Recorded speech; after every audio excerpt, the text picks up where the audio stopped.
This is Life in the Peloton with Mitch Docker, brought to you by our friends at MAP. Welcome to Life in the Peloton, where listening is akin to mingling with the gods of cycling. Well, g'day everyone. I'm Mitch Docker and we're back. Well, I'm back. I'm back in the studio. It's been a whirlwind. What a big week over at Tour Down Under to kick the season off. It is the right way to kick the season off, I think. It's a bit of a party. It's summer. Everyone's having fun and there was some hard racing. And look, you probably heard last week. Well, I hope you heard last week. We did kick things off last week with the race communique, with our mates, Tom Southern, Luke Durbridge. Of course, we caught up in person over there at Tour Down Under. If you haven't seen that, you got to go and watch that one because it's on YouTube. And yes, you probably listen to me going, mate, I don't watch podcasts. Well, I'm starting to watch podcasts these days. Who would have thought that? I'm going to watch a couple of people talk. Well, this one is especially worth watching because we catch up in person at Tour Down Under. It's a once-a-year thing we get to do, and it's fun. We're ribbing each other, we're getting into it, and of course we have a lot of fun there. So go across and watch that one if you haven't watched it or listened to it, however you get to it. That was a great episode to kick the season off. But here now we are at Life in the Peloton's first episode of the year. But of course, we couldn't do it without our major partner, MAP. And I love having these guys on board. We have them on board for the last couple of years and we're pushing ahead with MAP. It's exciting and I love working with them, not only here at the podcast, but of course on the ground with all the other stuff we do. And last week was no exception. The pop-up at Adelaide was outrageous. It was awesome. I'm going to use the word, it was epic. It was epic. They combined with their friends, my friends too, specialized to make the best pop-up at Adelaide. It was awesome. And in the back room, I got to host the Digger and the Doughboy one night only with Ian Boswell.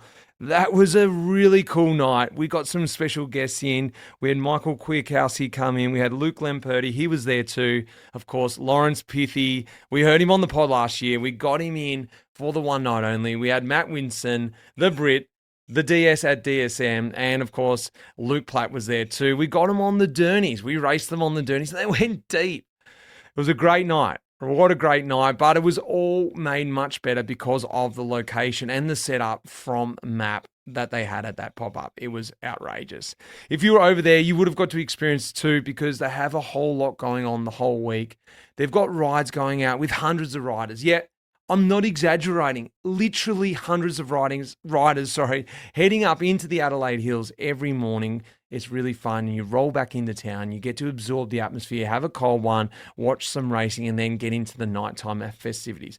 Hang on, I thought there was a race on too. No, there is. It's really fun over there, and it's a great way to start the season. And of course, having MAP on board makes it even that much more special here at Life in the Peloton. Well, this episode is going to be a big one because that's what we're going to be exploring. What makes Tour Down Under so special? And I'm traveling around with my mate, Ian Boswell, the Doughboy. The Digger and the Doughboy are back together and we're breaking down TDU. We're talking a little bit about the racing. We're going out to some of the stages, talking to some of the riders, but also we're exploring what happens outside of the race, which I think is the most important part about Tour Down Under. Lots of stuff has changed over the off-season with Life in the Peloton. We've given it a bit of a facelift. You may have noticed across the socials and the new website coming as well, but we've also recruited Tom Southern. Yep, you know him, of course, the voice from the race communique. He is writing the director's cut. Once a week, he's going to put his unfiltered opinion across, and we're going to hear what it's like behind the wheel and get his opinion on what's going on in the World Tour. It's great. If you've seen some of his writing before, of course, we came together to write the Life in the Peloton book. He wrote Charlie Wegelius's book, The Domestique, a great one if you haven't read that as well. But now we're going to get little snippets from him all year across at our Substack. You got to sign up. You can sign up as a member and you can get lots of benefits. I'm going to be writing there in the Pello Journal. Also, you've got Swain Tuft and I giving you once a month long format podcast discussing all the intricate bits around cycling and much, much more. That's not even selling it enough. We're talking heaps of different stuff in the Chronicles. If you've been a member before, you know what I'm talking about. If you haven't, get across and check this out because I know you are going to love it. Guys, as I mentioned before, this is a big episode. If you've been at TDU, you're going to hear some of the things you loved. If you weren't there before, I hope we can explain what this festival is all about. Well, sit back and enjoy. We're up and running. Big thanks to our major partner, MAP. Here we go. Let's get into it.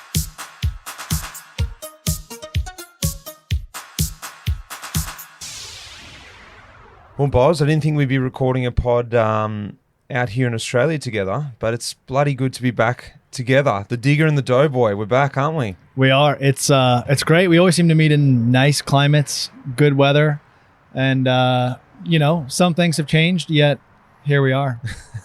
Well, you're saying I look a little older, Mustache, going a little slower. Mustache is a little thicker, but yeah. Other than that, wow. And I feel like we might need to swap the name. Who's the actual Doughboy now? Feels like you packed on a few. Hey, steady on. We did the Digger and the Doughboy one night only live event the other night. That was bloody fun, wasn't it? Oh, it was great. I mean, the detail you put into it, but it was just so cool to see how everyone turned up. Not just the guests, but I think the riders as well. We had some like pretty big name World Tour riders just days before TDU who rocked up and really leaned into what we were doing, even jumped on the Derby race and Derby. Yeah, roller derby, yeah.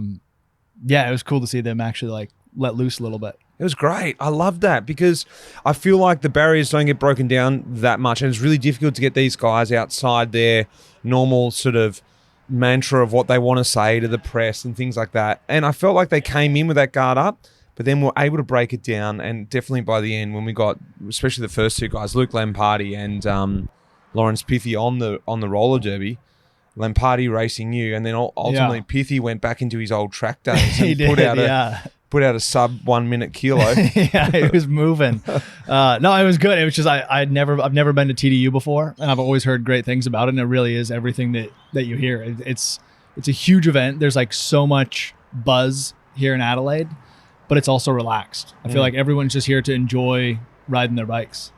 Well, we're on the eve of the start of the race. It's been a bit of a build-up. We came in early to sort of record the one night only and do a couple other pods and things like that and get our feet on the ground. But tonight will be the opening stage of 2026 of the World Tour calendar with the prologue. Our idea this week is to sort of just catch up, chew the fat. Yes, run through the race, but it's not necessarily going to be a race report for us. It's more like bring you the whole flavor of this race. I feel like I know it, and I feel like everyone around the world knows what it is out here. But how could you? If you haven't been out here, and your case in point, you come out and you're like, oh, this is awesome out here. And I'm like, oh, yeah, I know. How'd you not know that? Yeah. I mean, I think the other thing that's so unique about this race is that it's so centralized. We've done the Tour de France before, and like it's a constant moving circus. And here it's just so centralized in Adelaide. I mean, theoretically, you could never leave city center and still be involved in the event as a whole. Exactly. Yeah. And tonight, especially with the prologue, starts more or less from the hotel, the Hilton Hotel. So we're planning on heading down to the prologue. Yeah. And then, throughout the rest of the week, we're going to either travel out to the race, we're going to do maybe a group ride, meet some people around the race, why people come here, all different angles, and try and paint that picture for you in an audio form, what the Tour Down Under is all about. Yeah, I mean, I've been here, 3-4 days now. My first observation is that everyone is on the roads very obedient. Today, I was riding over to meet you here, and there was a gentleman zipping through some red lights, jumping up on the sidewalk, and I started to follow him because that's how I would ride in the US or in Europe. And I spoke to him, and I said, buddy, you like very un-Aussie the way you ride. And he said, oh yeah, I learned this from my wife. And he was on a Hot Singer bike. And I said, oh, is your wife Chloe? He said, yeah, that's how I learned how to ride. And I was like, all right, finally found someone I could ride with through the city, because everyone's waiting at the stoplights. No one turns left on red. And it's been my first observation is people follow the rules of the road. Well, you can't, you're not allowed to turn left on the red here. Yeah, well, I've been doing it. I'll plead ignorance if I get pulled over. Well, Mitch, I've learned about the roads and how people ride and drive here, but you just passed me your Cooper's, what are we going to call this, a passport? The Cooper's Challenge card? The Cooper's Challenge 2026. Look, we talked about it. I've talked about it a little bit last year. It was something that just got born here at Adelaide, because when you come to Adelaide, Cooper's Brewery, it's, I should know this exactly off the top of my head. I think it's like over 100 years old, but one thing I do know is it's the largest Australian-owned brewery in Australia. So starting out as a craft brewery, which, and it's still Australian-owned. A lot of these breweries, they get bought out and they get produced somewhere else. And, like Foster's, it's still got the Australian name, but it's definitely not Australian really anymore. So that's the beautiful, unique thing about Coopers. It's all brewed here in South Australia. And when you come to Adelaide, you see it everywhere. You do see it around Australia, but you see like only Cooper's Green, which is Cooper's Pale. You might see like the Sparkling, which is red, a red label. But then when you come to Adelaide, you start discovering, oh my gosh, there's like so many more Coopers than I ever imagined. So we started this challenge. Try and drink every varietal of Coopers when you come to Adelaide. You've got a week to do it.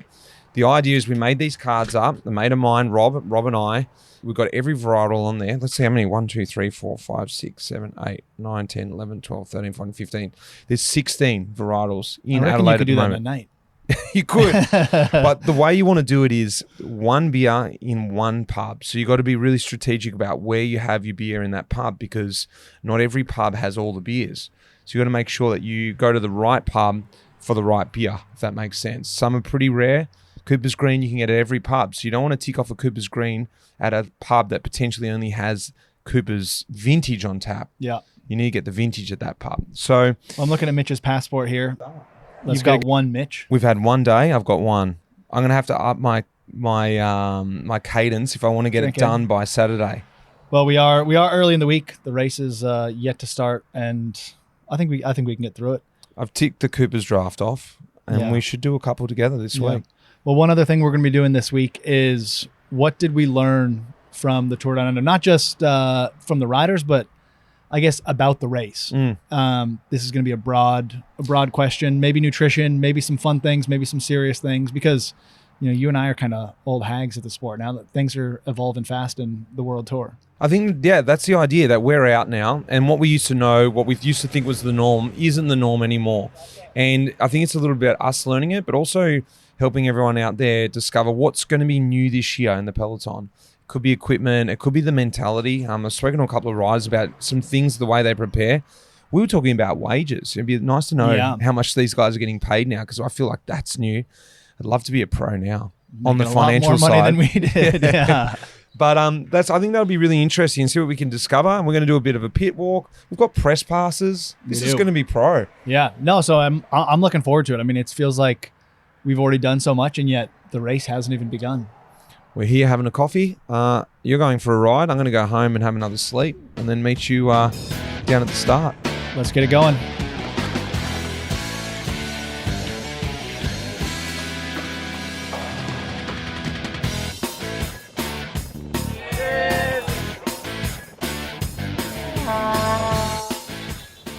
Well, I've been lucky enough to get in the NSN car here, and we're about to go with the first rider.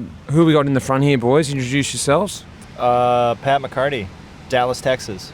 Sam Bewley. Long time on the show, never listened to it. Who are we following? We're following Ethan Vernon. He's our first off in about half an hour. Probably our best shot as well. So it'd be good. You're lucky, Mitch, to be with a top runner. Oh, actually, you think he's a chance for a podium today, even taking the tops? Yeah, I think so. Yeah, he's one of the guys. There's quite a few here, like Sam Watson. Obviously, he's got a bit of a pedigree, short pedigree, but he wins pro dogs a lot. Heaps of good guys, but obviously Ethan coming off the track, team pursuit rider, individual pursuit rider. I think he does have a pretty good chance today for sure. And realistically, driving in the car behind here, Paddy, what can we do in a 3K prologue? We're literally just going for a ride, aren't we? Pretty much. Well, our goal is to stay behind the riders and on the road. Other than that, there's not a whole lot we can do. Maybe some encouragement. There'll be a lot of fist bumping in the car. I think our preferred track is Pantera, Cowboys from Hell, when the first rider goes off. So we got a bit of a ritual. It'll be fun. Is there radios?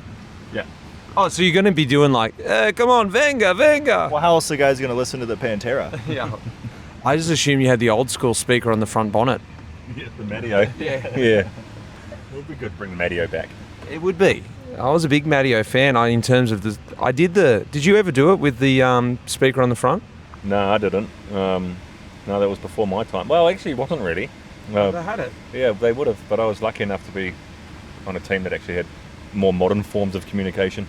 Yeah. If you're ever at a race where there was a French team pre-pandemic, let's say, you definitely see the bonnet speaker. Are you a horner? Are you getting on the horn, sitting on it, getting encouragement that way? No, I yell out the window. A lot of yelling. Matteo style, liking it. A lot of Matteo vibes here. I'm liking it. All right, boys. Well, it's pretty exciting in here at the moment. Let's get this show on the road. 140 riders, 20 teams. Here we go. 3, 2, 1.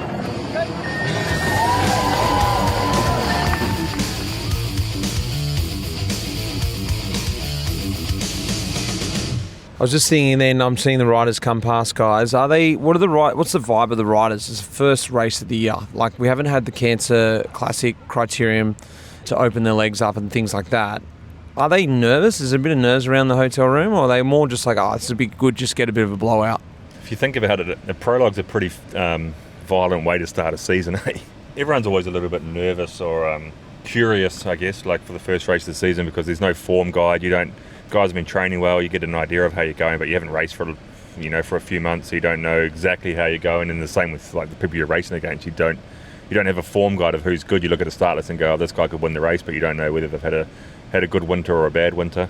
So yeah, I think there's always a little bit of nerves for the first race, and then also the guys have some objectives today, especially Ethan. He's fired up to try and win this prologue, so he's in the zone. I can see Luke Platt. He's getting in the car. He's going to do a recon. So riders jump in the car and do a recon. Give me a bit of a vibe atmosphere of this race compared to other races. Sam, we were able to enjoy a cleansing ale the other night, which is a pretty rare occurrence in other races, or am I wrong? Can you get out and have a beer with friends when you get to towns that you know people? Pretty rare. We normally have a cleansing ale ourselves with our staff at the hotel, but pretty rare at races that you leave the hotel and go and have a beer around the corner at a bar with someone who's not actually directly involved with your team. But it is down under style. I guess the difference is firstly it's summer in Australia, and everybody's here for a long time, so it's actually not healthy to keep the staff and riders cooped up in a hotel room for a week before the race even starts. By the time they get to the start line, they're over it. So it's just a bit more fortuitous that we have that time to get out and chill out a little bit, but then you got to switch on at a certain point, which we're slowly getting towards. Do you like the vibes out here? Love it. It's amazing. Yeah, it's my first time in Australia, actually. So, of course, my first time to Adelaide. And it's been great. The people here are super sweet. Of course, the race is super organized, very welcoming. And, yeah, it's going to be a great week, I think. What's one negative thing you've noticed? Not enough coffee shops. Not enough? A lot of... maybe the amount of people we have in the car following the prologue. Good,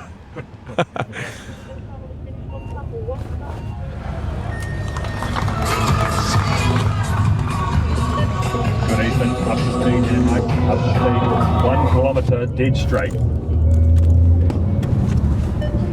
Good start, Ethan. Good position, mate. Focus on your position. Right turn here. Take a breather into the corner. Accelerate out. Full gas this corner. Stay on the right all the way down here. Stay on the right hand side, Ethan. Good. Up to speed. Up to speed. So you did this corner 60k. That's good. Manager's tailwind. We've got a big effort after this corner into the headwind. Slowly over to the left. Come on, Ethan. Make this part count. Make this headwind count. This is where you're going to make the time. Come on, Ethan. Push all the way to the end of this headwind. Come on, Ethan. All the way, mate. All the way.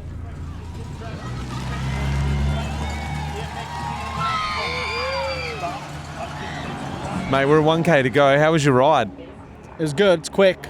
Nice in the car. I realized very quickly how much I would have not liked to do this. And Tom was saying 25% time cut. Is it? Yeah, it's 1 minute.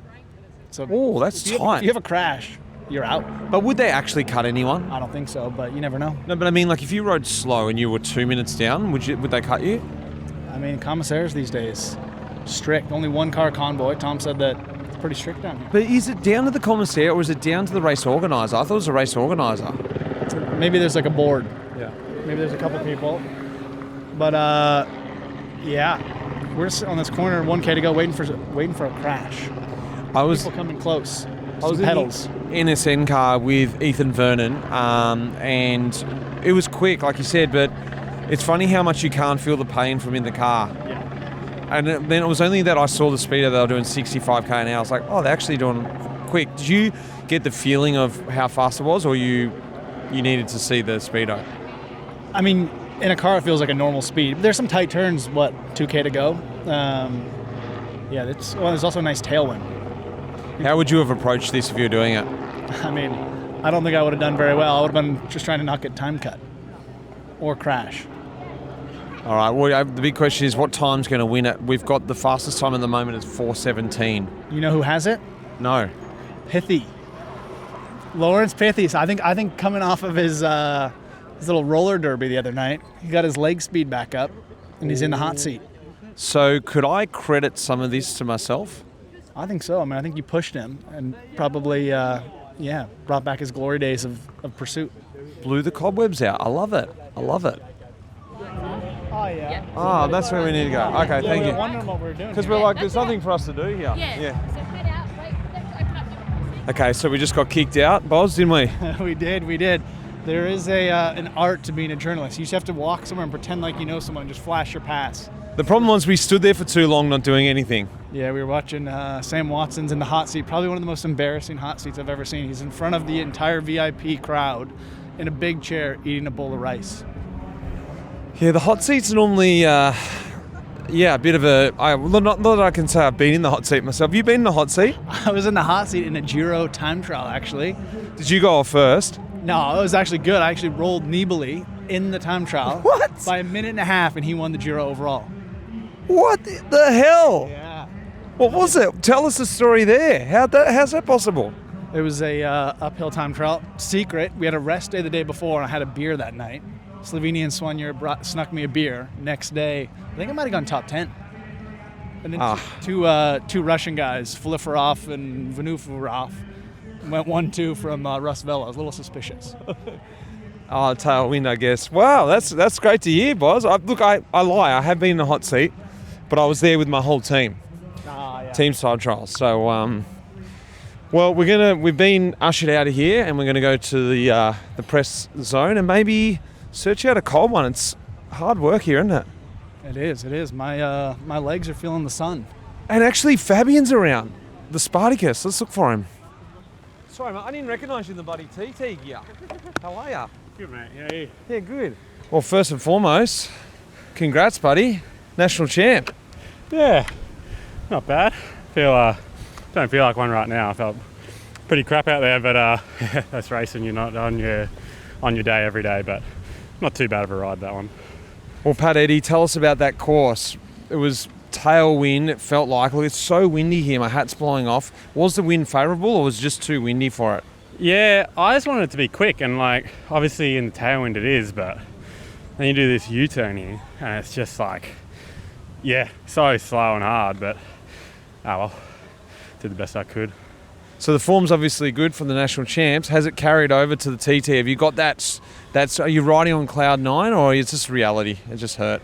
Yeah, it just hurts. It doesn't matter what form you're in. It just feels horrible, doesn't it? I think back in the day, when I was in the track program, or even when I was training to be a lead-out man, that would have been perfect for me. But been really working on the longer efforts. So did the best I could, and see where I end up. Have you got the Guernsey sorted for this week, or are you just running the national team jersey? No, the national team did a little surgery operation thing. As soon as I crossed the line, they got some of the old Santini podium jerseys and just got it professionally done and stitched onto the team jersey. It looks cool, so keen to wear it. Awesome, mate. Go warm down. Thanks. Cheers, mate. Alrighty, boys, what are your names? Lachlan, Oscar. Local Adelaide boys, how old are you? 13. I'm 12.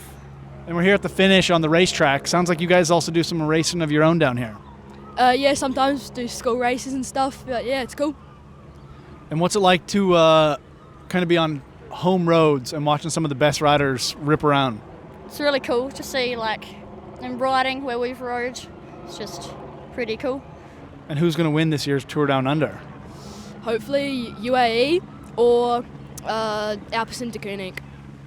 And who are the kids a fan of today? Because we got some dominant riders with Pogačar, Van der Poel.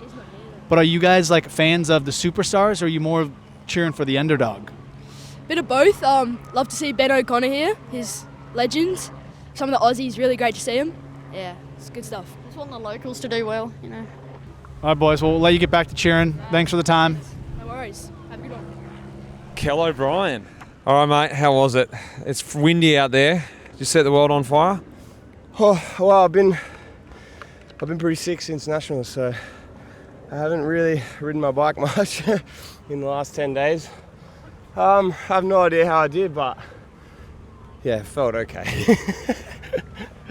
I rode down in the car with behind Ethan Vernon. The question I was asking the DS is, are the boys being nervous in the hotel? Because like normally you have the crit of the blowout. You guys at least had the Nationals. What's it feel like starting with this? You like this idea? You have just individual blowout, or you'd rather have the crit? Yeah, I mean, obviously, like you said, we had the Nationals, so it's lucky for us that we have something to blow our legs out before this. If I was a European rider, I think I probably would have been a little bit nervous before tonight, but yeah, I don't mind it. A bit of a spectacle. You know, I kind of grew up, cut my teeth racing around Vic Park, so it's nice to pay homage to the local racing. What do you think when people say, oh, look, he's a track specialist, this is right up his alley? Nothing like track, is it? It's a little bit like track, but I guess it depends what kind of work you do in the off-season. I haven't really tapped into this sort of stuff yet. Been waiting to get closer to the classics to sort of get stuck into this stuff. But yeah, I think there's a few of the younger track riders riding for the national team and might have a good ride today. I'm loving how quickly your heart rate came down. I'm almost more out of breath than you are. Yeah, well, staring at this Cooper's XPA, it's getting me nice and relaxed just looking at it. Yeah. Righto, mate. Thanks for that. Cheers, brother. Well, I've just run into someone random just along the street here. What was your name? My name's Adam Lana. How are you, Mitch? Well, Lana, you've come over from Melbourne. We ride the infamous Belgie together. Why come across to the TDU? Well, it's just like a Belgie every day here. Like, you know, the spectacle, it's fun. You know, they've even got gravel now these days, I hear, but, you know, not... Is there gravel in the race this year? I'd love to see it. We'll call for it, but I don't know, maybe one year they will do it. But it is a good atmosphere here. Whether you like racing or not, it's just the whole atmosphere, isn't it? It's definitely fun, like especially right now, the sun's setting, weather's good, and there's people everywhere, so, you know, and there's a lot of bikes around, so that's always a bonus. Well, Ian and I are on our way to the pub. We've been doing work today, haven't we, Ian? Hard work. And we're going to go and tune the last bit of this race and see who the fastest time is. See you around, Lana. Enjoy that beer. I'll have one too. Well, boys, we snuck away. We head down the Golden Model. We didn't actually stay right till the end. Probably seen enough. We have, and I think, you know, we've made the decision of showing the cultural experience of TDU, and I feel like this is it. We saw some bike racing, but now we're at a pub, about to have some dinner. Good start to the TDU. You were telling me about your vibes of Australia on the way down here. Give us a quick wrap-up. It's good. There's just so many people out who are just genuinely happy to be out here, and I think the bike race brings them here, but there's a lot more going on than just the race. People are just genuinely, I mean, it's a Tuesday night, and there's people all over the course having fun, cheering people on. Old people, kids, everyone. Well, on to tomorrow. Cheers, mate. This is absolute poetry in motion. Poetry in motion. I'm just going to sneak out for a quick early morning brew, see if I can catch Southern before they head out to the stage. And it got me thinking about heading across to Belgium this year. Yeah, it's happening. We're getting across there for the Holy Week, but more on that later. It got me thinking actually about one of our episode sponsors this week, Saily. Stay connected wherever you go. And that's exactly what I'm going to need when I head over to Belgium, because, you know, when you're over there, I'm going to be absolutely railing the data, whether I'm mapping or, you know, probably just trying to stream the race on the side of the road, because you're only going to see them come past once. And I want to be able to keep in touch with the races or what's going on. Saily is a travel-focused eSIM service app that is provided by NordVPN. You know, you've heard me speak about them before. They prioritize affordable, prepaid international mobile data plans in it's got to be over 200 countries. The best thing is flexible plans. You can get from 1 gig right up to 100 gig. The best bit is too, you've got half a year to use it. So it's really easy. You just got to download the app, install an eSIM, and choose your right data plan. And then once you get to your destination, it gets activated. One eSIM for your whole trip. Doesn't matter what country you're going to go to, just add it in. You don't have to download another eSIM. It's just going to go from there. The best thing also too is you get helpful notifications from Sailly, so you're not going to get caught with your pants down when you run out of data midstream, whatever it is. They'll let you know when you've used 80% of your data. If you want to check it out, head across to Sailly for your next trip, download the Sailly app and use PeloSurf to get 15% off. Head over to sailly.com/PeloSurf, that's PELOSURF, and get your discount for just being a Life in the Peloton listener. I love being able to share this with you guys, so whether you're coming here to Australia or you're heading across overseas, wherever you are, check it out. This one is a no-brainer. Don't get caught coming home with some ridiculous roaming fees. That's old school. That's like me. Dad move. Anyway, let's get back to the episode.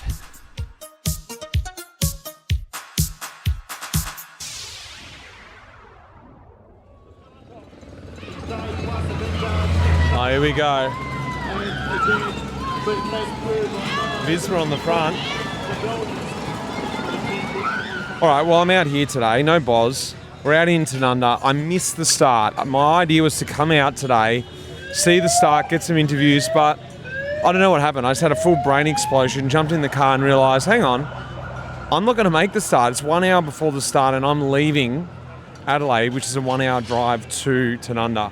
But it wasn't bad because we got to stop at the Cooper's Brewery on the way out and go visit our good friends from Elderton Winery, Cameron Ashmead and his wife Jules, and we did a bit of a winery tour. So you know what? Everything happens for a reason. And look, we've made it now for the end. So, yep, it was meant to be. So yeah, we've made it here for the finish. Now the idea, well, I've made it here for the finish, sorry. The idea here is to capture a bit of the riders' feelings after the first stage. It's the first flat stage. They've done some loops around Tanunda here, which typically is a sprint stage, and no wind today. It can be a bit dangerous with the wind. Boys have got a few K to go, and got a few moments to sit back and watch some racing.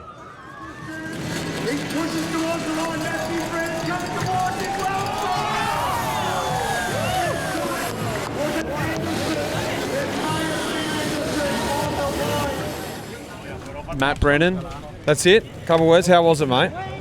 Yeah, just a bit dangerous in my opinion. First sprint of the year? Yeah, also, but I think in combination with that descent, I think it was a bit, I'm not sure how that one got through, should we say. Did it have anything to do with just, being a bit of an easier race, or do you think anything had to do with that? Yeah, I mean, there's a combination of things, I think. First one of the year, people are keen. You got climbers who think they can win a sprint. Yeah, downhill into a finish, 80 k's an hour is 5 k's to go is pretty scary. Yeah, the finish was fine itself, but... What about your boys? You happy with how the boys did it? Yeah, I mean, they got a lot of horsepower. I think we just kind of missed something at the end there, but, if we came out and we won first time, then it wouldn't necessarily be a learning experience, which is what we're here for. So we'll look at what went wrong, and then on the next opportunity, we'll go for it. How are you enjoying your time out here in Oz, mate? Yeah, it's good. I came out here last year. It's better than doing January camp, let's just say that. Sun's out, lovely people, lovely crowds. Rather be here, bashing around Australia. Lastly, mate, this is going to be a good prep for the classics. Is how you wanted to do it? Yeah, I think it's always, a positioning thing like this is so hectic, and it's going to be the exact same in the classics, so to kind of have a bit under your belt already is, it's one up on the guys who are starting at opening weekend, for example. So good to be here, good learning experience, and go again another day. Awesome, thanks Matt. I got the Sweeny dog here. Mate, a bit of a blowout yesterday, but today was the real stage. How was it? Yeah, I mean, it's always nice, like rolling along in the neutral going, so good to be back in the bunch, and then the first guy eats shit, and you're just like, fuck this, but no, it was really good. It was good to get going, and I liked the prologue yesterday. It's nice to sort of blow the cobwebs out a bit so you're not doing it today, and heart rate's always high with the heat, you're nervous and everything, but it's good to get it done today. Look, they had the camera on Lamparty at the start. Oh, sorry, coming into the finish. You guys were all together, but then all of a sudden you got all messed up. Have you heard what happened there? Did Luke end up there? So basically, obviously I've done this course before. The descent's so dangerous. Half our team's here to try and go for other stages as well. So we sort of made the call to just go early to try and be in the front and avoid any danger as possible. But in the end, we ran out of guys a little bit coming into the last sort of 3K. But at the same time, you can have your whole team there and not be able to get to the front anyway. So it's a bit hard, especially when half the team's split and they can't do both, so to speak, because we've got like some real small guys, that can't exactly be pulling with 2K to go. So it's a bit of a balance, and stages like today make it really hard because you really do have to have a whole team to be burning guys from the top of the descent to the finish, Matt Brennan mentioned that it was too dangerous coming to the finish off that descent for his team anyway, or his opinion. What do you think? Was it a normal down under stage or things gone up a notch? Nah, I've done way more dangerous stages in my career so far, but yeah, I think it's pretty safe. Like, guys are respectful, but it's more so the consequences. I wouldn't say it was a dangerous finish, but if you do crash or something does happen, the consequences are so high, like it could end your whole season, You go on that 100 and something odd K an hour. So yeah, I think looking back, I would still do it how he did it, but yeah, maybe you try and surf the wheels a bit more, but that's also dangerous, so yeah. Are you going old school? You riding back to the hotel? Not today. Tomorrow I will be, though. It's a bit far today. All right, mate. Back to the bus. Thank you. See ya. Thanks, Harry. Mate, changing teams, not a bad start. Mark Renshaw. No, I couldn't do it better, actually. And what's really good is that we made a plan this morning. Luke Roberts on the radio here doing the sporting side, with myself helping on the sprint side, and the plan we come up with was, delivered exactly how we previewed it. We didn't want to touch the wind throughout the day. We wanted to come late. We wanted to come from the right side, and we wanted to come off the back of the strong team. So it was, the boys delivered it perfectly. Have you cultured the team here? Give them a bit of Aussie flavour? Well, there's already a big Aussie flavour here. Luke Roberts already been here last year, so he's pretty well implemented the Vegemite and butter on toast. So there's not too many new things I can bring. Hi everybody, I'm Phil Liggett and you're listening to Life in the Peloton with Mitch Docker. Brought to you by our friends at MAP. Finn Fisher Black, when was your last race in 2025? It was a Vuelta, so actually quite a while ago now. So I was a bit nervous for yesterday that it would feel a bit more stressful than usual, but actually I felt right at home straight away, so that was good, and happy to be back racing again. How long was your off season? It was maybe a little bit too long. Took a while to come back to shape. I mean, I was lucky that the team was on board on the idea of stopping earlier and then focusing on preparing for Down Under as such an early start. And I'm pretty confident that it worked well. I mean, it meant I got to enjoy my off season and have it a bit earlier after the Vuelta, and then start training a little bit earlier, which was also hard when everyone else is still in their off season. But I think it's got me in a good position to be here fighting for the win.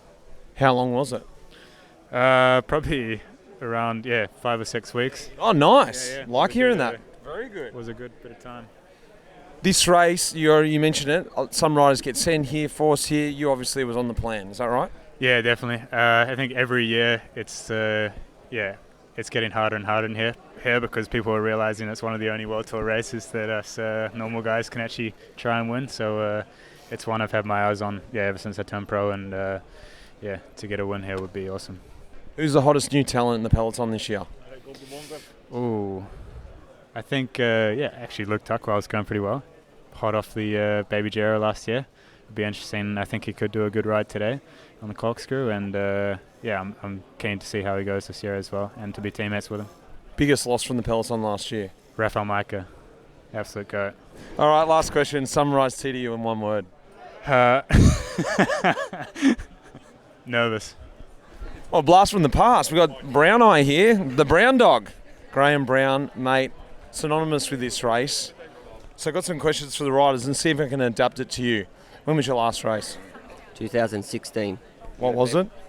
Graham's last lap, my own race. But it was a race. I asked for a race, and it was my retirement race.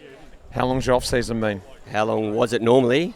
Now? 10 years. Well, 10 years. 10 years at the end of the year will be 10 years. Yeah. This race, some riders get sent here, some riders target it. For you, what was it? Oh, we always target it. What it's like, mate. It's our only race really in Australia. Apart from there's a few others, but the only real major World Tour event. Well, at the time it was the only one, so it was important. We've got the crowds cheering for us. Great feeling, as opposed to in Europe where, maybe you might have a couple during the year. I mean, Tour de France sort of thing is different, as you'd know. And but yeah, it's a really nice feeling, good experience. Who's the hottest new talent this year, in your opinion? Emerging talent. Pause. I'm not sure. Who's the biggest loss from last year's Peloton? Oh yeah, G. Yeah. And last one. Summarise TDU in one word. Excitement. Nice. Murray Schmidt, when was your last race in 2025? Japan Cup. How long was your off season? Off the bike 4 weeks. Were you thrown into this race, or you're always specifically coming here? Always planned. Who is the best emerging talent in the Peloton this year? No idea. I haven't looked at it. Who was the biggest loss from last year's Peloton? Probably G. And last question, summarise TDU in one word. Awesome. Thank you. We've got the fan favourite here, George Bennett. What was your last race in 2025? 4 days of the Vuelta or 5 days of the Vuelta. Yeah, horrible into the year. How long was your off season? 5 weeks, no bike. 4.5. When did you prepare for this race? November 10th. Wow, really specific. I love that. Yeah. And were you thrown into this race, or you're always coming here? Always doing it. Who is the best emerging talent in this year's Peloton? Well, I haven't really heard the whispers that I heard last year. Last year, you hear whispers about Del Toro whispering. You know what I mean? Like it's sort of like young. But I hear things. Maybe Callum Thornley, young guy on Bora. He's apparently punches a lot of watts. Nice kid. Okay, good. Biggest loss from the Peloton last year? Michael Woods. Yes, that's a great call. Great call. But he's not lost because he still lives in Andorra, and I still train with him, and he's still probably a better rider than everyone, and he just doesn't come to the races, Yeah, but that's the point, isn't it? And those long days, break goes early. You want to look for that guy in the bunch. And at the dinner table, Woodsy, he'll walk in and he'll just have some outrageous topic on his mind and go, "Boys, what do you think about this?" All right, summarise TDU in one word. Enjoyable. Yeah. Enjoy, mate. Thanks, mate. All right, I'm not going to do all the other questions with you, Tom, but you're the quiz master. Yeah. And no one's been able to get this quiz question. So in the history of Tour Down Under, there's been 2 riders that have finished podium here and then gone on to win Paris-Roubaix in their career. Who are those riders? In their career? Yeah, so they've finished on the podium here throughout the history of the race, and then throughout their career, they've also won Roubaix. O'Grady. Correct. And the other one? I got quizzed this and I got it. You got it? Well, Ollie created the question and then I was able to figure it out. So I was like, yeah, if I can get it, I should be able to get it. I'm trying to think of Roubaix winners now. That's harder than Down Under winners at the minute. There's no way Heyman finished on the podium. No, that's incorrect. Not Australian is a clue. Any Roubaix winner apart from 2. Roubaix winner. It's a big unit. Obviously. Podium here in 99. Backstead. Well done. He got there.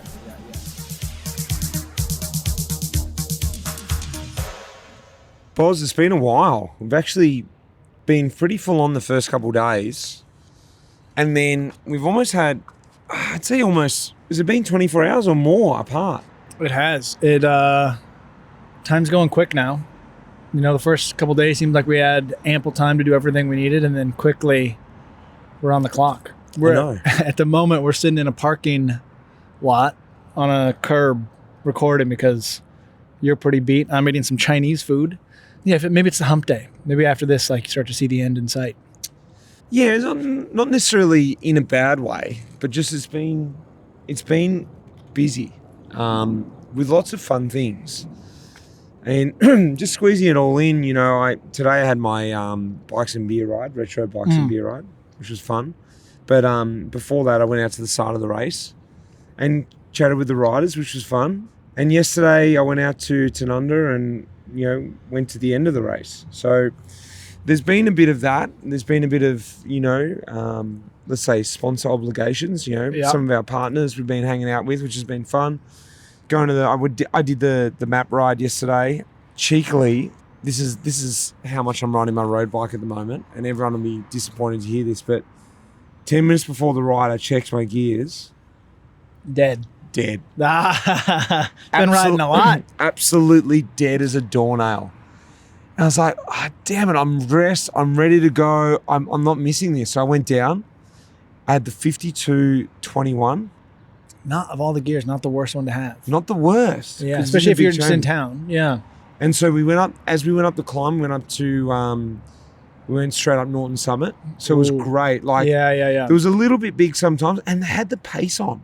I got up there okay with that gear, but coming home, I was just doing the ultimate Super roll. tuck. Yeah, I was in the super tuck. You got to do it sometimes. So, my bike's ready to go. I'm going out on a group ride tomorrow. Tell me about your last couple of days.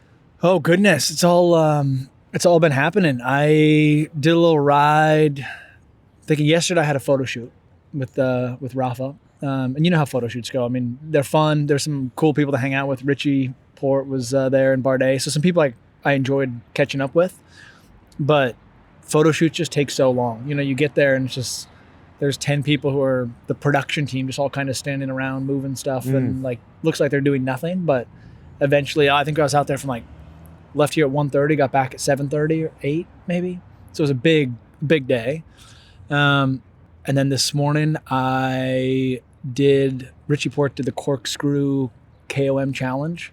So kind of went back almost like a decade, gave Richie a little turn at the bottom of corkscrew to go for it. I did, yeah. I was on my gravel bike and some other guy gave us a lead out, and I was just blown by the time we got to the bridge at the bottom of the corkscrew. Made it up to the switchbacks and then let him do his thing. And did you go deep? Yeah, pretty deep. I looked at the power file. It was like 460 for 5 minutes. No way. Yeah. So it was hard. 460 for 5? Yeah. That's huge. I know. What are you at, about 64 kilo? 70-something, 72 maybe, 73. From there, dropped down. Then after that, I actually rode straight out to the beach to meet Valtteri Bottas. Someone said he's like a car driver or something. And had to do a little thing with him, a little video. He was in his Speedo, which is a little bit awkward, And I guess that was a realization of we're here kind of at like the epicenter of cycling in Australia right now, and cycling is still such a small sport. I don't follow Formula One at all, and like the amount of people that were coming up and asking Bottas for a photo, the police even came up and got a photo with him. And he's wearing a stupid Speedo.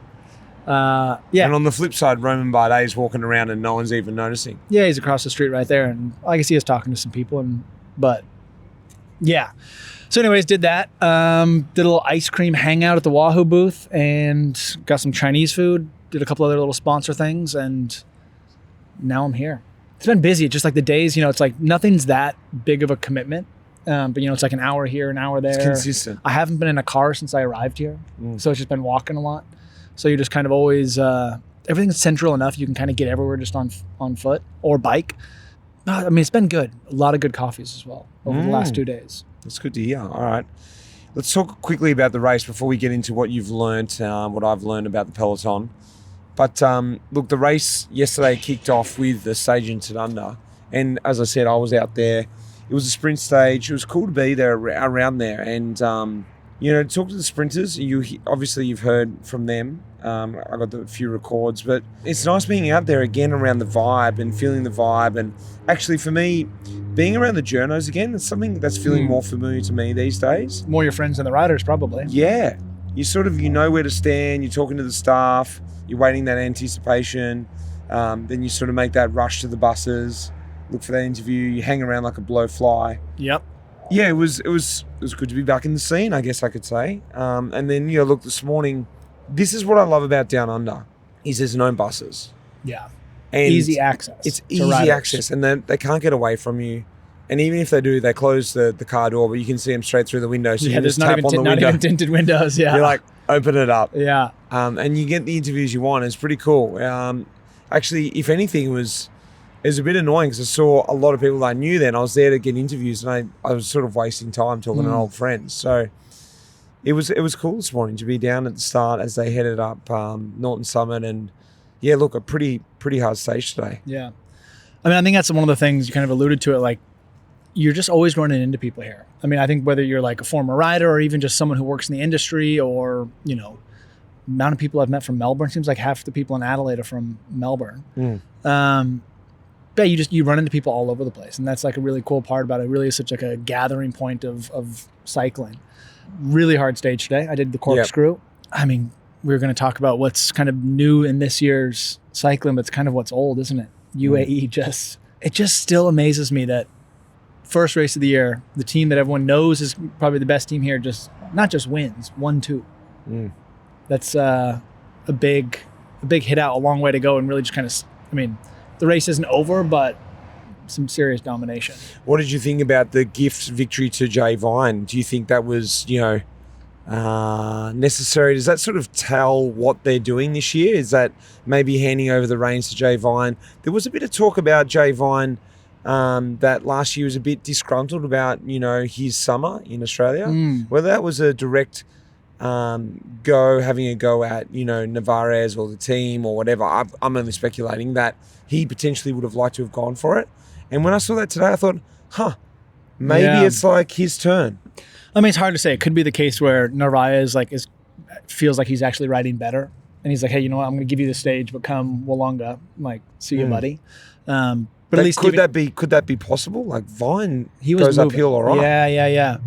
I mean, it could be. I just think also, I think the team, really has kind of come together. I think initially they were, think back like 8 years ago, it was kind of like a hodgepodge of riders. So for them to have that cohesiveness of where like, hey, I'm going to give you this stage, and maybe later you help me out, or hey, I'm happy to help you win this tour. I mean, it means so much more for Vine than it would for Navarez. I mean, he won this last year. Of course, he'd be sweet to win again, but maybe they're at a mentality more now where it's better the team wins. And to go 1-2, I mean, when was the last time a team went 1-2 in a World Tour race? And actually, it was probably Bardet and his teammate at the tour, wasn't it? There's probably more occasions that we probably can't think of. Yeah, true. Yeah, we don't follow all the races these days. But it's not very common, I guess. Yeah. And especially if they go 1-2 overall. Well, it was just such a dominant performance that they rode away and just sort of were able to just sort of decide who wanted to win. Yeah. Which has been talked about. This is they say the Queen stage, the hardest stage today. Yeah. I reckon it probably was. I mean, I've never been out to Wollonga, but just having ridden those roads around the Adelaide Hills, it's just nonstop. The corkscrew's a climb, but like once you get over the top, it just keeps up and down, left and right, and some savage roads out there. So you talked about running into people. Last night, I was lucky enough to have dinner with the famous Rob Hatch, the new voice of cycling. He's here. He is here. Oh. So he came out to commentate the cricket, the Ashes. Really? Yep. So he's not even here for the bike race? Nope, he's not here for the bike race. Wow. He's hung out a little bit longer. He was here anyway, and he thought, you know what, I'll hang around and do sort of what we're doing and, absorb the atmosphere and run into people. And I reached out to him and said, hey, Rob, heard you're in town. You want to grab some dinner? And we had a great night. It's the first time I've really been able to catch up with Rob for a long period of time, not just a pass by, how you going type thing. And it was really cool to hear, like, something that I'm not sure if everyone knows this, but, Rob Hatch's background is cricket. He was a good cricket player. His old man was a good cricket player. And yeah, we didn't talk much cycling last night. We talked cricket. That's good. Yeah, I mean, I guess a lot of my discussions have been around cycling, but I guess I was just at the Rafa pop-up and I met this guy, Chris. I don't even know his last name, but he's from Singapore. And I'd seen him. I remembered I went to his house in Singapore and had like dinner with his family. You did? And that was in 2014 maybe, after Tour Langkawi. I was like, geez, it's crazy to just like see someone you have. I haven't like spoken to him at all. And it's cool like have those memories like come back. All right, well, let's get to it. We got the kids on their motorbikes. We got the Harley gang coming into town. Whoa, boom. Boz, one thing that you've learned about Australia in the last day. Ooh, this is a hard one. Koalas do not live in all of Australia. Because you don't have koalas in Lancefield, do you? No. Which is like it's similar climate. I have never seen one, but we have koala protected areas signs put up.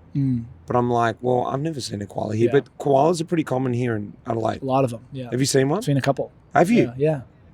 Every time I go up into the hills, I'm always, especially in the morning, You're looking. always got my eyes peeled. And my daughters really wanted to have a video and picture of a koala. Have you got one? Yeah.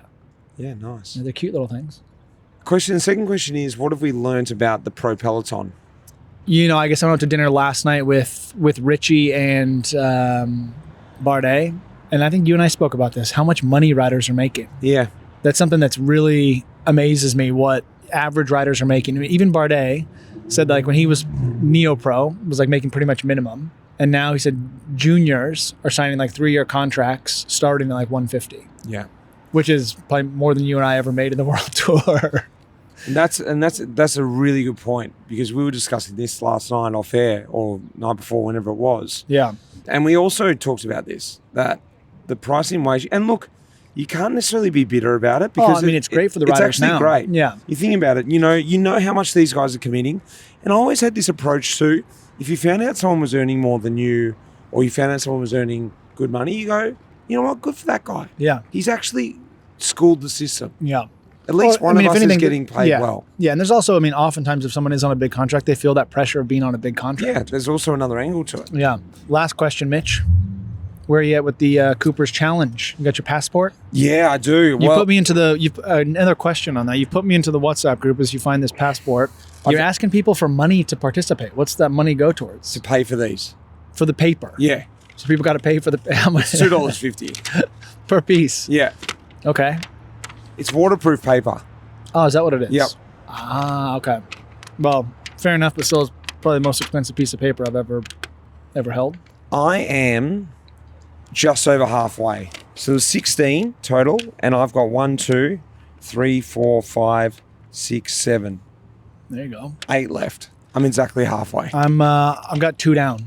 I've got the rattle gravel tomorrow, so I've got a gravel race tomorrow. So I've still been having a beer or 2 a day, but probably not up to your standards. So I'm also here for a couple extra days after you. So I've got until Sunday night to crack that off, which I think should be between tomorrow night and Saturday night, should be able to get that done. Well, on that note, Boz, I'm going to get some dinner. You're going to finish yours in the parking lot here. Yep. Until tomorrow. Thanks, Mitch. Welcome to Life in the Peloton, where listening is akin to mingling with the gods of cycling. So a big element to Adelaide is the early morning rides. All the major sort of partners and different bike associated brands, they all do these crazy pop-ups here. They set up their little shop, and they really go to town. It's pretty cool to see. Whether you're working with them or not, it's good to get out and just check out all the other stuff around the city. And apart from also that, like it's great to just get out and go for a ride in Adelaide. Adelaide is awesome for riding. And this morning I'm going to join the Specialized and Map ride, which is going to go up the Corkscrew. So there's heaps of riders here, and I love it. So you go out in a huge peloton, you meet different people, chat about the race, or just chat about what's going on, and you get to see a bit of Adelaide. So let's see if we can chat to a few of the people who are going to be here on the ride this morning. All right, Marcus, we're here at the start of one of the rides. Tell me, where have you come from to be here in Adelaide? I've come from, I was going to say sunny Melbourne, but it hasn't really been very sunny in Melbourne, but yeah, Melbourne. And first time here at TDU, or you've been a few times? No, this is my 3rd time and loving it. And tell me about the atmosphere in these morning rides. Like, I'm trying to describe to people who, one, aren't in Australia, or 2, have never been here. Look, the race is here, but it's more than the race, really, isn't it? I'm from the sort of marketing industry, and I reckon when people talk about activations or brand activations, I reckon TDU sort of sets the benchmark for that sort of stuff. So that's one of the reasons why I love coming here. The collabs between like MAP and Specialized, as an example of today, is just awesome. Yeah. And just the amount of riders that come out, you don't get to ride in bunches this big sort of any other time of the year, do you? No. The other day I was here at a similar ride, and I think we had 180 riders, so it is huge. And the riding, I hate to say it, the riding is better than Melbourne here. The riding out the back of Adelaide, it's bloody great up there, isn't it? You're right. Oh, look, you've got the best of both worlds with the hills of Adelaide, and yesterday I hit the beaches, and that is just equally as awe-inspiring. Can you summarise Tour Down Under in one word? Awesome. Thanks. Let's get out there. Good stuff. Run into Kayla here. Kayla, we're here. We've got about 10 minutes before the ride's kicking off. Where have you come from here? Texas in the United States. I think you're the furthest person I've spoken to. You've just travelled here for Tour Down Under? Yes, it was a very long commute.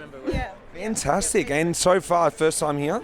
Yes, first time, but I will definitely be back. Now, why? Why will we be back? What's your experience so far? Give me the whole picture. To someone listening back in Texas, what are they missing out on?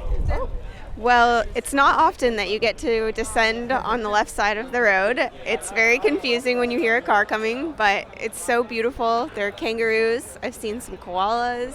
Everyone's really friendly, and Australians really know how to do breakfast. Lovely. I like hearing that. And did you come for the race itself, or did you know about everything that happened outside of the race? And you went, you know what, this sounds like a really good package. Yeah, I've been watching TDU from the trainer most winters for me, so I came mostly for the race itself, but also to be part of all of the group rides. I heard it's a great time to come out here without a friend group and find people to link up with to ride with.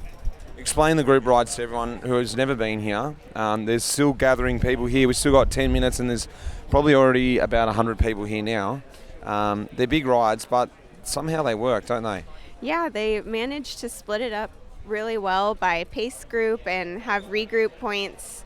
And I've never felt like I was in over my head or waiting for too long for like a group behind. I feel like the pacing's just really friendly and manageable. What about Adelaide City itself? Like, I'm not here pitching for tourism or anything. You can tell me you felt safe in the city. It's pretty easy to get around. Look, I'm from Melbourne, and I always describe Adelaide as a big country town. You're in the middle of the city, yet it still feels quiet.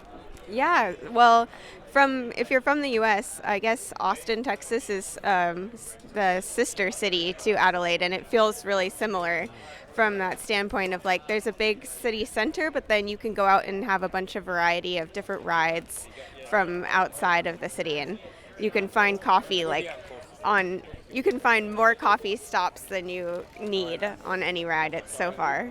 What about the race itself? And is it something you said you came across for the race, but have you been catching up with it, or has it mainly just been getting out in the city and seeing all the other stuff that's going on?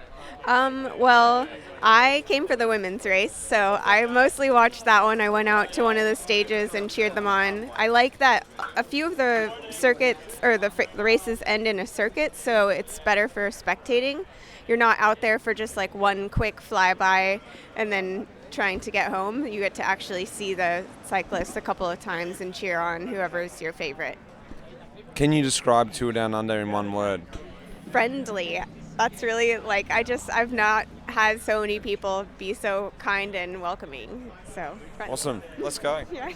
All right, I found another one here. What was your name? Tom. Tom, we're here at the morning, bit earlier, so we can get a coffee. Well, I'm stopping to get a coffee, but I'm trying to find out, look, TDU is much more than just the race. And, one of the things is these rides that everyone gets down to do. Tell me about where are you from? How come you've come across the Tour Down Under? I'm from Melbourne. I had a long break from road cycling. Recently went on a ride with some friends on a gravel bike with some road wheels, and that afternoon bought a road bike again. Just fell in love with the speed, and then just got road pilled. Got back interested in the pro cycling, and then it all happened that this was on around the same time as that, so I came over to watch the racing. You came to watch the racing? Yeah. Because, some people I feel like they don't really watch the racing when they're here. There's enough going on outside of the racing, isn't there? Yeah. There's heaps to do in the morning, and then you can go watch the racing or go home watch the racing. It's great. Some of these bunches are some of the biggest bunches you get to ride in all year. Tell me about riding around Adelaide in these big groups. In big groups with people you don't really know, pretty scary, but I think fun for the most part. Beautiful area to ride. I haven't been here since I was a child. Amazing climbs with the ocean in the background, and then once you're up on the ridges, they're just so flowy and beautiful rides. Yeah. Can you describe Tour Down Under in one word? Fun, I reckon. Awesome. Thanks, Tom. Thanks so much for coming back, guys. We're nearly at the end, but it's been an epic week so far, so thanks for coming back for another ride. Today we're heading to the Corkscrew. which is awesome. If you haven't done it before, it is fun. It is hard, but it's fun, so you'll enjoy it. Thanks for riding, guys. Ride smooth, look after each other, enjoy the ride. Thank you very much.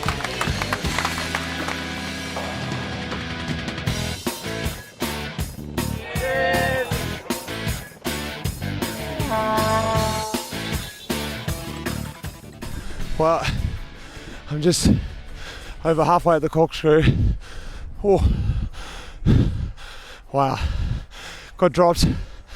This gives you a good idea of the pros yesterday. Like these guys,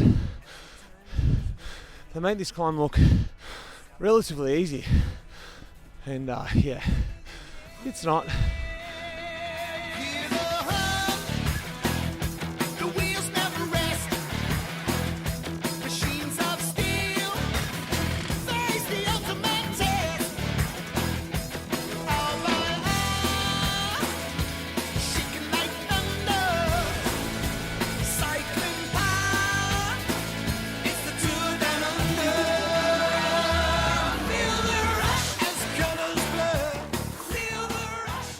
Hansel. How are we? Oh, how are you? Let me tell you, they make it a lot easier. They make it look a lot easier on TV. That's exactly what I was thinking. Halfway up there, I was like, I'm crawling. I know. They were out of the seat flying. That was nuts. I was going around the same hairpin that Jay Vine attacked yesterday, going about half the speed, probably breathing twice as loud. Oh, but what a rush. What do you think of it? You've heard a lot about this climb, seen it, yeah. Now being on it. Now that I've conquered it, I feel like I can go home proud, back to the States, you know, bring back something with me. So I'm happy.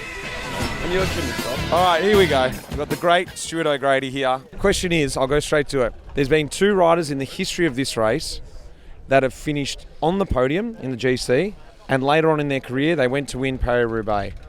Who are those 2 riders? Me? Correct. That's the easy part. Yeah. Oh. They've won this race? No, they finished on the podium in this race. On the podium. First, second or third, and then they've also won Roubaix in their career. Fuck, how long have I got? 10 more seconds. 10 more seconds. Do you need a clue? Jesus. You were teammates with this guy? That doesn't narrow it down. Hoffman? No. Tristan? Nope. It was in the first year. He was podium in the first year, the year that you won. Yes, Miss Skibby? Kai? No. He's massive. Nah, I'm done. Maggie. Big Maggie. Oh, Magnus Backstead, 1999. Yes, very good. Jeez, yes, he was my teammate. I went solo in Victor Harbour. Maggie bridged across with Duncan Smith, actually, who's here. And was it just Maggie? Anyway. It's a hard one, isn't it? It was a tricky one, mate. You went through the archives. Everyone forgets about Big Maggie. No, I thought it was going to be a bigger curveball. Guillaume Martin, I've got a few questions for you. When was your last race in 2025? It was in Italy, the very last races of the season. It was close to Venice. Veneto Classic, I think was the name. How much time did you have in the off-season? A month, more or less, completely without bike. Were you meant to be here? When did you start preparing for Tour Down Under? Why were you sent here, or you went, you know, this is something I'm focusing on, or the team said, okay, mate? No, I was motivated because I didn't race a lot at the end of the last season. I crashed pretty badly in the Vuelta. I had a broken vertebra. So yeah, I wanted to race pretty early in the season.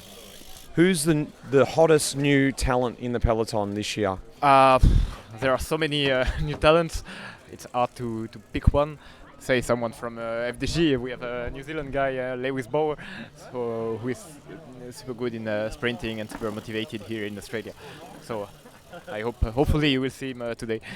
Who is the biggest loss from last year's peloton? The guy that retired?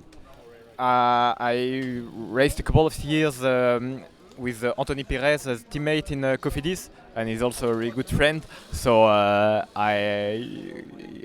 will miss him as a teammate or as a colleague in the bench. Describe or summarize Tour Down Under in one word. Hot and punchy. Perfect. Thank you. Darren Olympia, it's been a few years since you've raced. When was your last race? 2 years ago. What race was it? Quebec. No, Montreal. And how long's your off season? Well, now my off season's been 2.5 years, so pretty it's been a decent. pretty long one. Yeah, normally I would have had 3-4 weeks. But yeah, now it's much longer. It's much better, much more entertaining. Coming to this race, were you sent here, or were you sent here to win or to race when you came to this race? Was this year or? No, back in the day. Well, I came here first as a helper, then it slowly transitioned over the years into a leader, and then came here as a DS, and then so now I've done all 3 parts in Down Under. I feel like came here at the start, worker, domestic, leader, now director. So yeah, doing it all. Just doctor. Hottest new just doctor, team bus, Sweeny, mechanic. You've still got a few roles, and then you can come on this side of the fence. Yeah, exactly. I think I should do some pit action. Hottest new talent in this year's peloton. Ooh, jeez, I don't know, man. I actually haven't even thought about that. There's so much. There's so many guys out there. Ben Swift. Yeah, Ben Swift is a hot one. He's a new prospect out there. He's a guy from the UK. He's come to the sport real late. He's coming into form.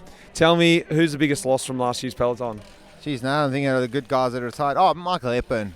I think a guy that was a big loss. It's a good shout. Very good shout. Summarise TDU in one word. Best race. With a half in between. Yeah. Thanks, Daz. Cool. This is absolute poetry in motion. Poetry in motion. Boz, once again, you left me solo. I did. I ironically have been at Tour Down Under and watched very little of Tour Down Under. Mate, I'm going out there and I'm in the mix zone, just solo, and all these riders are looking at me going, "Where's Boz? Where's your partner in crime? You're just a one-man band." Yeah. Well, today I had a good excuse. Today we had a gravel race, so I was out there racing myself. Why weren't you there in my mix zone, Mitch? Well, you got to tell me, because I've never done the rattle gravel, and it's building up. Give us everyone an idea who doesn't know much about it, me included. What is this event? Yeah, I think this was the maybe 3rd year of it. So I think it was started by Tiff Cromwell and Valtteri Bottas, organized by the folks from SBT Gravel, which is a big U.S. gravel race. And I think they just saw an opportunity to host another, an alternative bike event, kind of in conjunction with all the people who are already here for TDU. It was 130K or something, hilly, out in, McLaren Vale. Is that it? McLaren Vale, that's correct, yep. Right in the vineyards. It was awesome. Early, most gravel races, early start. Love a bike race. Done by 11:30. Beer in the hand, 11:35. Nice. Pre-12 beer is always a good thing. It's a great way to start the day. Yeah. Breakfast beers then, known as. Pretty much, yeah. No, it was cool. It was, I've been down here for a couple of days now, and kind of part of the reason I came here was this gravel race. Yeah, no, it was a good race. Yesterday I did a little ride with Richie Poor, I think I mentioned on the pod, up the Corkscrew. But today I was racing with Bardet, and we have a little, I don't necessarily want to say team, but collective with the RCC folks. And first time I've ever raced gravel as a team, which was fun. You and I both kind of hacked our way through the World Tour as teammates, and I'm much better as a teammate than someone who's trying to win a bike race. Yeah, tell me about that. What was it like being that was something I really enjoyed about Cape Epic. Yeah. If we rewind back to the original Digger and Doughboy connection, working in a team is something that I do miss working on Life in the Peloton. Look, I do have a fabulous team, but we don't work day to day with each other. We communicate online, and that's great. But I miss being that communication, and that's something that we had at Cape Epic. That unspoken teamwork. Yes. We spoke about it in that episode, that we both knew what we needed to do to win the race, and it was so good when it comes off. Tell me about today. Yeah, I think just in general, where I live in the States is so removed from the cycling world that just to be here at TDU, there's so much connection, and that kind of brings you back into the world of cycling. But again, racing with someone like Bardet and Cam Jones, who won Unbound last year, I very easily find myself slotting into the role of and maybe it's just the lack of, or the desire to not have pressure. It's so much easier to work for someone and be cool, I did my job, and it's up to them to finish it off. than try to finish it off yourself. I mean, also, I'm coming from full on wintertime in Vermont, so it's like my expectations were pretty low to start with. But it's just cool to like be back. And maybe you get this sometimes. Like I've raced with all these guys before, whether it was like leading out Richie for Corkscrew yesterday or riding with Bardet today. You still know you're friends with these individuals, but you still like recognize how cool it is to like set them up for a win. I mean, it's like Bardet, our field was like, the pro men's field was maybe 35 or 40 riders. So it's like Bardet should win the race. Yeah. But to like still help him be part of that is like, it's fun. How'd it go down? What was Bardet like? Because I understand that he felt a bit of pressure. He was pretty nervous, but that was probably just because he's pretty new out of the peloton. And he still carries that professionalism with him. Yeah, no, he's, less than a year out of the peloton. I think Dauphiné last year. So we hit there's the first like 10K and there's like a pretty big climb. And I whacked it up there. I was thinking like, sweet, I can just like line it out here and then I'll be done at the top. Got over the top. It was just me, Bardet, and this Aussie guy who the Aussie gravel champ. Mark O'Brien. Marco, he'd be loving this shout out, Marco. Yeah, he said he was friends with you. He's a Pelo member. Super strong kid. So we got up to the top and it was just the three of us. I was like, shit, I guess I got to keep riding. How deep did you have to go up there? It's a pretty big effort. Because I was kind of considering my race would be over at the top. We got up to the top. Was it was like a Bardet downhill. like rinsed, or he was just like picking his nose? Yeah, easy. Tapping away. But over the top, he was like a bit stressed. He was like, Ian, we got to keep going. I was like, buddy, this is not the world tour. Like, I don't have much left in me. And then eventually... There's no teams back there. Yeah, well, eventually Cam Jones caught us and your buddy Tazzy. And I said to everyone else, I was like, UAE is not chasing us. It's freaking like Paul the plumber and Mike the mechanic back there chasing us. It's a gravel race. They're not coming back. Like, there was a hard effort. No one's coming back after We just have to roll. Exactly. Just roll. We'll be fine. And we're 15K into the race. There's still 110K to go. Even if someone does come back, they're going to be screwed. They're going to be cooked. Yeah. Eventually, actually, 4 other riders did come back because there were some flat tires and whatnot. And then the last climb before the big descent to the finish, I just went to the front. I knew Bardet needed it to be hard. Like he could attack, but your buddy could stay with him. Marco, yeah. So I just lined it up. Bardet attacked, and that was it. Yeah, and Cam came in for the Oceania Championships, and Bardet won the race. Wow, did he come off the top of you? Yeah, it was pretty sweet. I guess that's the fun thing with gravel, and I guess maybe we experienced this at Cape Epic, is that you and I got our teeth kicked in so much in racing. It's fun to be a part of a race, to dictate a race and actually be active in it versus yeah, cool, I got some bottles dropped off and that was my day. I did my job. That's a really good point. I think back to Cape Epic and you think I didn't attack and it actually affected the race and people got dropped off me. And you're like, whoa, that's weird. Yeah. Well, yeah, to go over the top of this first climb and be like, cool, there's 2 other riders with me. That's it. There was, like I said, different field, but it's fun to still be active in a bike race. Yeah. But yeah, it was a good day. It's hot. It's definitely heating up here in Adelaide. I'm not sure if we're going to talk about tomorrow, but it's got very warm by the end of the day.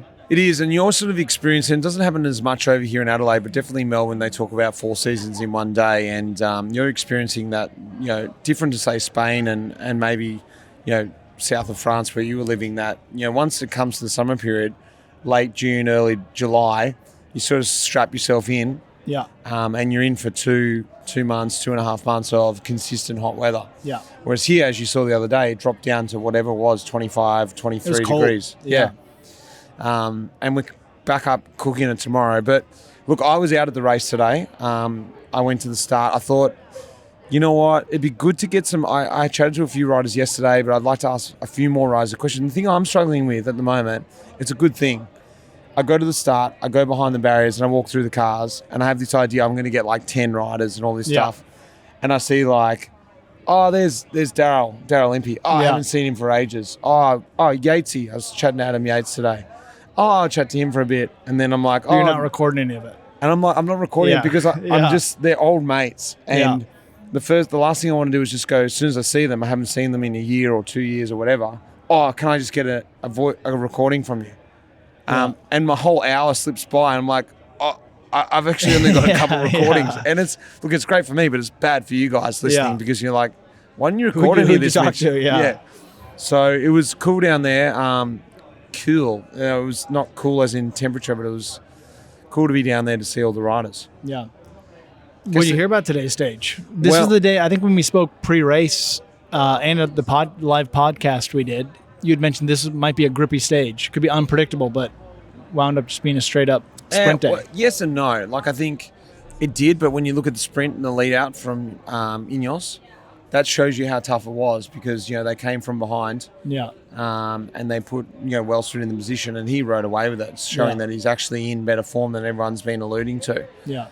And maybe we should just go into the questions. What have you... Well, maybe I can start. What have I learned about the Peloton today? Let's hear it. It's not always necessarily about, like, inside, technical knowledge, and that's what I sort of envisioned it would be. But I learned today something maybe everyone doesn't know, or maybe the real keynos do know this, but Adam Yates has been out here for about 6 weeks. Really? He has, and I was chatting to him today. He said, how's it been going, Yates? He hasn't been out here since 2014 training camp with Green Edge. Wow. Hasn't been to Australia since then. And then he went on a holiday with his missus, and they went up all the East Coast. Spent a lot of time in Coffs Harbour and Foster, where I used to do all my family holidays as a young kid. It's quite cool reminiscing on some of the spots that I used to go to and seeing that Adam Yates is there. And I hadn't thought that Adam Yates would have been rolling through these areas. Really hard guy to get to now. Yeah. Even for me, in the zone with my press pass and everything, I could barely talk to him. Yeah. 2 weeks ago, Yates was sitting up on Foster, 1 Mile Beach, just kicking back. No one would have known him. Rolling around his UAE kit, try and take, I love that. Yeah. That he could have just been in like another town in the middle of Australia and no one would have known who he was. Yeah, well, especially you take a bike rider you take them out of their kit, put them on a beach, absolutely nobody knows who they are. No. I learned something from the Peloton today through a friend, and this will come out afterwards. I learned that I think tomorrow's stage is going to be canceled. The Wollonga stage, kind of not the Queen stage, because I think the Corkscrew stage was that stage, but that actually Durbridge was the rider representative for, I guess, Jayco. And I think it's something that's like really changed a lot since you and I were riders, is that riders' opinion actually has sway now. I don't know if you were ever like a ride representative for a team for the CPA, but I feel like when we were racing, the race organization made the decisions and riders had very little say of what we're going to do. Are we going to cancel the stage? Are we going to shorten the stage? And we don't fully know what's going to happen yet. But I think it's good to see that riders' influence is actually being dictated now in the Peloton. It's funny that you say that because one of my first tour down under was, and I'm assuming you won't remember this, but the breakaway had gone as a Wollonga stage. It was a 42-degree day. And it'd been hot all week. So we'd go back and get bottles. By the time you got the bottles from the car to your riders, the bottles were hot. Yeah. It was that kind of day.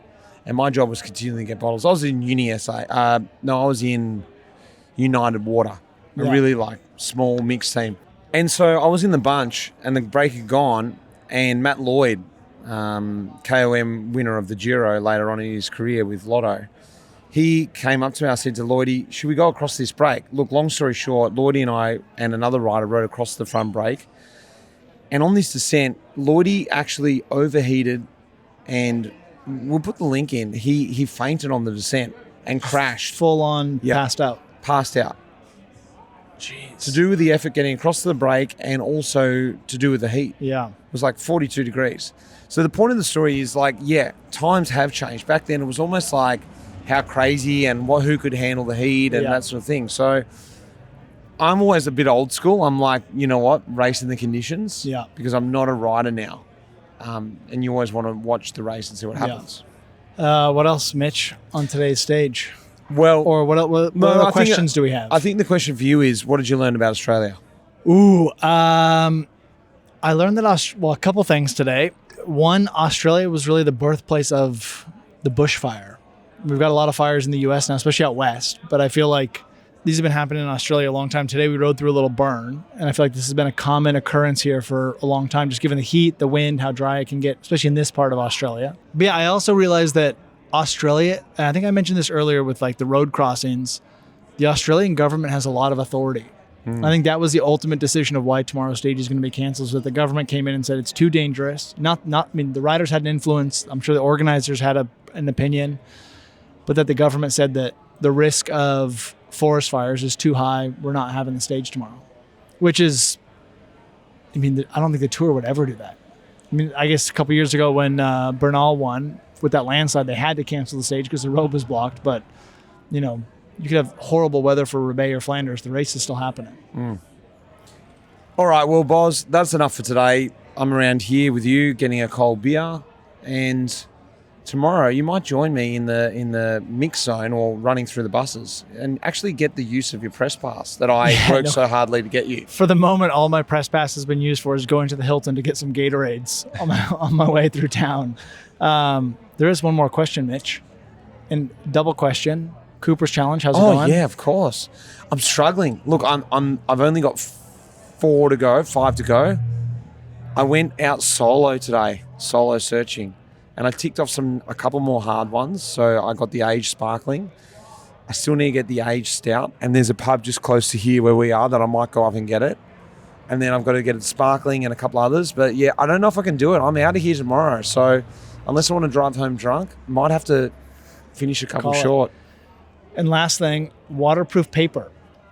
Seems like to be a thing in Australia. Why? The money, well, I already knew this, so it's not something I learned about Australia, but I think like 95% of Australia's population lives within 5 kilometers of the beach or 9 kilometers of the beach. Right. Because Australia's money is waterproof. Oh, so we can go swimming with the money. Yeah. But the paper that you used for the Cooper's Challenge is a waterproof piece of paper. Is it expensive? It was. It cost $60 to each one of those sheets are worth $2 each. That's why there's a fee for the Cooper's Challenge. It is, yeah.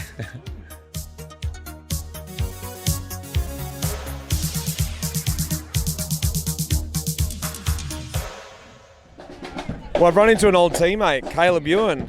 We're here at Down Under, but we're not in Lycra, we're in Cashies. Well, civvies, aren't we? Yeah, it's much nicer actually. It is, especially on a day like today. Roasting hot today. Yeah, I mean, like today I get to go have like wine tasting while the race is on, so it's way easier drinking wine and like having nice lunches than actually doing the race, but it's such a nice atmosphere, and when you're racing, you don't get to enjoy it, so it's now nice that I get to actually enjoy all of it. We've just got to get away from those drums. I've got a couple of questions for you. Yep. I'm asking all the riders this and a few other people I run into. When was your last race?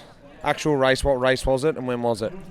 It was Basque Country, God, in March, Basque Country? I don't know, I actually don't really know.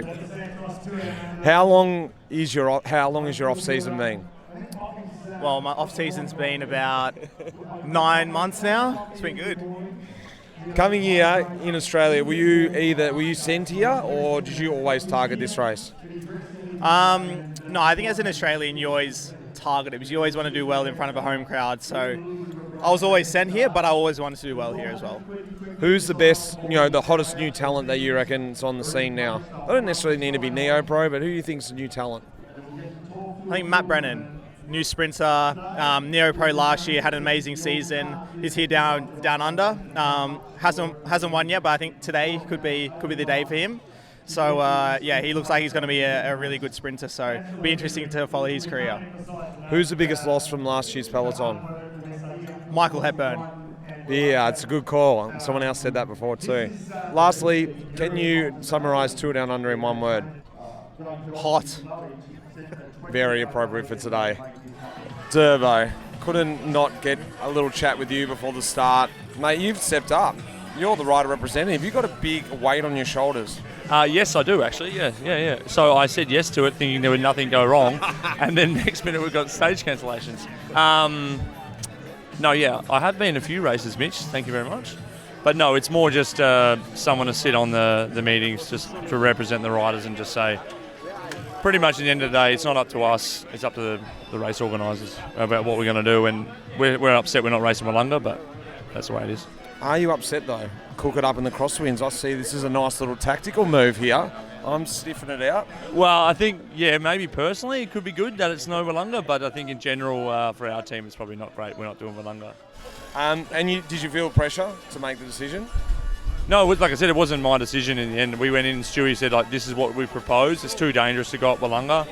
Gave us all the facts, and that was it. We understood the decision, and we wanted to race. Everyone wanted to race, so we're glad we got something off the ground. All right, Derbs. Thanks, mate. Michael Kwiatkowski, we had a great night the other night, didn't we? Yeah, obviously something different from usual Q&A or interviews. So yeah, I love it the way you guys do it. It's great to have you down there. It's a bit of fun. Couldn't get you on the rollers, but that's all right. Next time. Yeah. Question for you. When was your last race in 2025? Lombardia. You couldn't see me at the finish though. The UAE, they were just ripping the race apart, and obviously Pogacar won there. But yeah, I did that. How long was your off season? I didn't feel like it's like I have 2 kids now, so I don't feel like I have a kind of proper break. You're just switching for 2 other tasks, and obviously I had 3, maybe up to 4 weeks kind of off the bike. But I love to run the off season, go to the gym, and spend time in the different. Those days I love to move myself anyway. Maybe not necessarily on the bike, but yeah, if my friends or my brother will want to go and ride during my break, I love to do it. Who's the biggest loss from the peloton from last year? Who retired that you'll miss? Geraint Thomas, that's for sure. But he's around, so I'm actually enjoying working with Giro at the minute. He's in the middle between senior management and us riders. So we were here last year training together before Down Under starts, and it was just great to have him around, and had a bit of normal life, still training hard and being focused, but still thinking about, the family, and then so yeah, that's a big miss, I would say. Summarise Tour Down Under in one word. Joyful, I would say. Perfect. Have a great day. Simon, this is it, mate. You're on the edge. Everyone's probably been asking you, but I'm going to still ask you.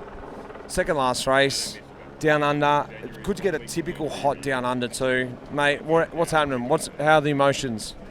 Well, we've gone full circle because the first Tour Down Under I did, we raced Wollonga at 47.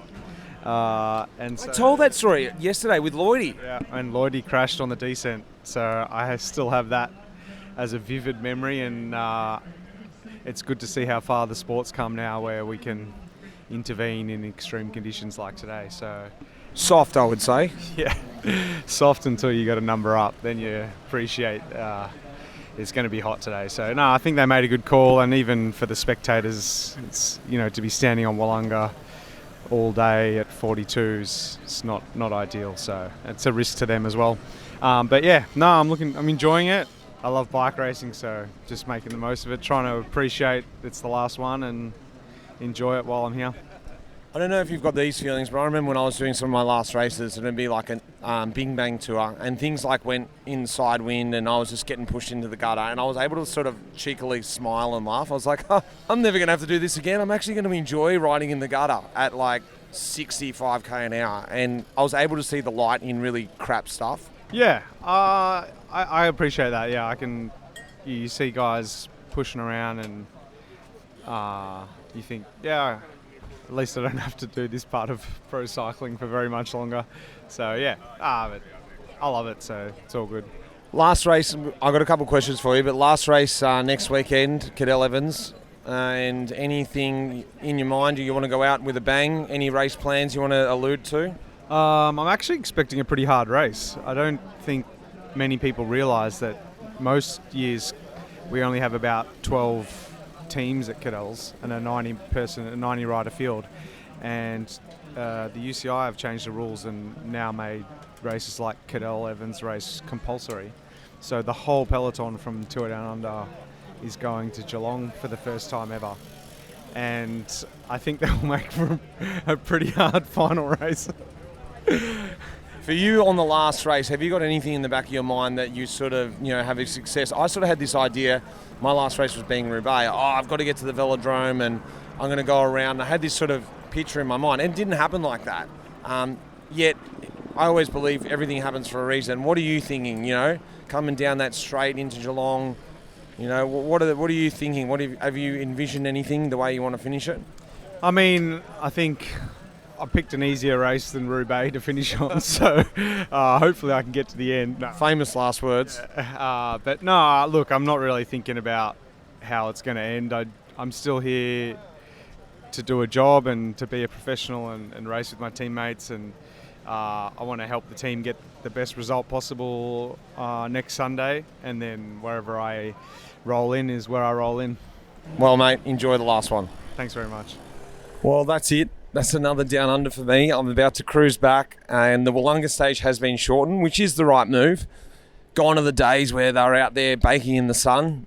The old times. But no, look, I think it would have been a death march for all the fans who would have come out and watched and got stuck on the side of the mountain. It's been good as always to be here, catching up with the riders. That's just something that I really do miss, is being around the buses and catching up with the different guys from the peloton. The racing side of things, no, but definitely the atmosphere around the races and the riders and talking about it and sort of hearing their emotions and feeling that sort of race. I guess that race feel, you can't get it anywhere else. You can't replicate it. The nervous energy around. Yeah, it's great, once again. So I hope you've really enjoyed coming on the road with Boz and I. Let's see, he wasn't able to make it down to the start, the lazy bugger, who was out riding. But it's been fun catching up with him as well.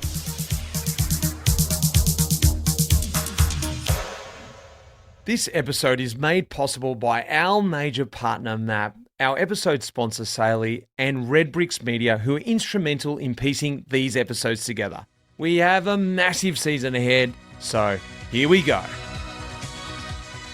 That iconic music in this episode was composed by none other than the legend, Pete Shelley. Cheers, mate.